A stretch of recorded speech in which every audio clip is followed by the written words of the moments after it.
Et ce soir, c'était juste un petit coucou. Parce qu'en fait, je mets plein de phrases tous les jours que je trouve, mais je trouve que c'est toujours au féminin. C'est-à-dire, on dirait qu'il n'y a que les dames qui ont des soucis. Voilà, comme si les hommes n'en avaient pas. Donc je trouve ça extrêmement restrictif et ça me gêne et j'avais envie de le dire. C'est pareil, alors je vois des tas de séminaires, des tas de retraites, et rebelote, le féminin sacré, le machin, tout ça, mais enfin voilà, moi je trouve que c'est trop. Tous les séminaires aussi pour apprendre à s'aimer. Bon, voilà, c'est bien joli, c'est vrai, c'est important d'apprendre à s'aimer, mais je trouve que la solitude, c'est pas forcément fait pour l'humain. Euh, donc c'est bien de s'aimer, mais c'est bien d'aimer quelqu'un d'autre et c'est bien d'être aimé.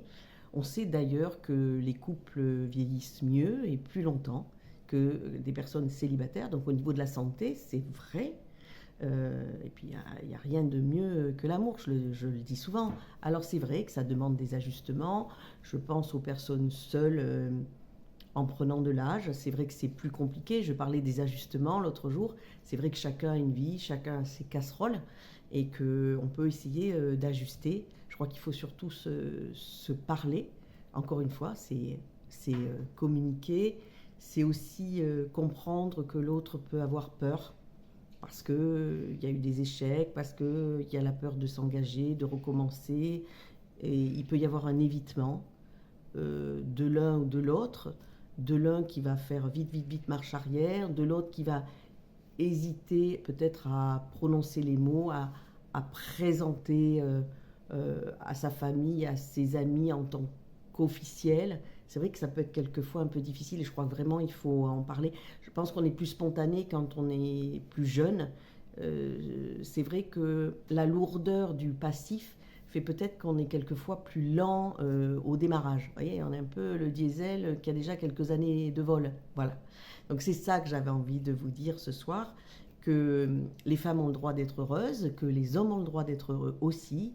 Donc encore une fois, dans les statistiques, et c'est prouvé, les hommes vont se faire aider par un thérapeute beaucoup plus tardivement que les femmes. Et donc quand ils y arrivent, c'est souvent un peu plus grave.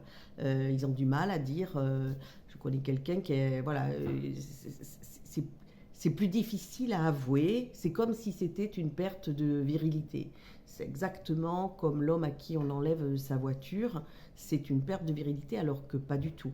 Et pour eux, pour vous, messieurs, se faire aider, c'est une perte de virilité et c'est absolument pas vrai. Et pour nous, les femmes, on n'est pas des petites choses fragiles qu'on a besoin de mettre dans des petits séminaires, des retraites avec des espèces de toges blanches nues dessous. Enfin bon, là, on marche sur la tête. Enfin, moi, ça m'agace. Pour le moins, ça m'agace. Voilà.